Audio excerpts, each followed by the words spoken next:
there's so much injustice in the world that not confronting that, not speaking truth to power feels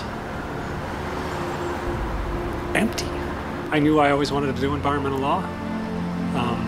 I always wanted to work in environmental issues, but I don't think in my early career, I had the courage to do what it takes.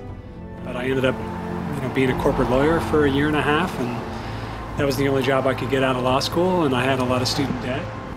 And I took it and thought I could rationalize it all, and I really couldn't. I was really just perpetuating the status quo. And so I quit. I sold everything I owned. I sold my car, I sold my guitar. I moved up to Berkeley and lived in a group home with 9 people and 4 cats. And I just made a commitment to myself that I was gonna do it. I wanted to work in the public interest. I wanted to be an environmental lawyer for the good guys. And for a year and a half, I didn't get paid. I actually made $6,000 that year. I lived on top ramen and 99-cent Whoppers.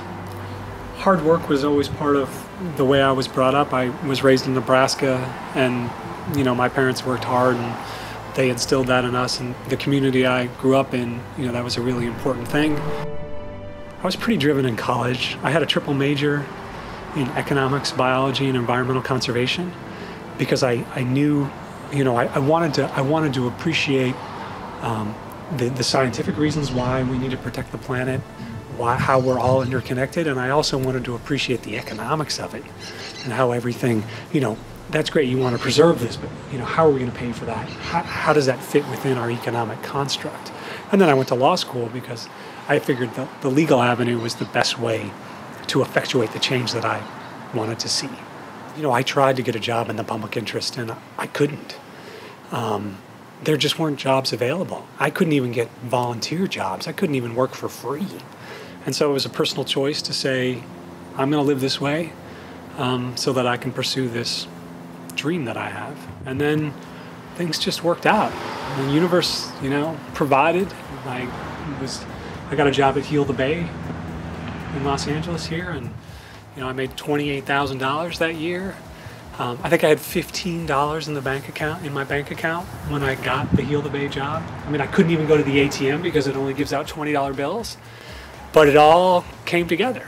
I tend not to look down the road and say, oh, if I could just do this, then this will happen and this will happen.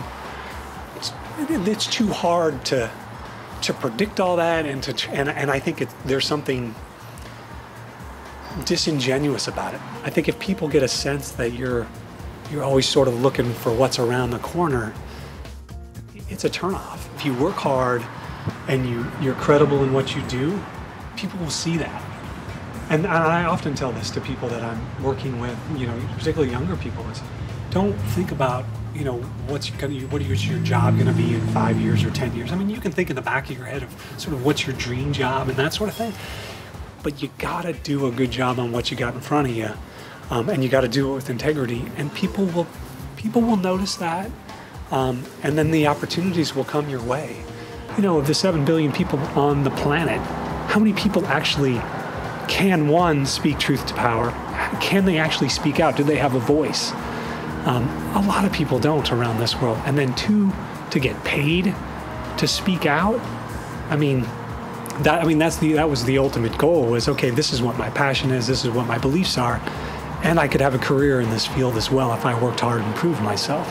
If you're not pursuing what you truly believe, you're being false. I can do this, and this is real. This is really who I am and what I want to be, as opposed to just a fad or, a basic desire. It was, it's who I am, and it was the only way I would be satisfied.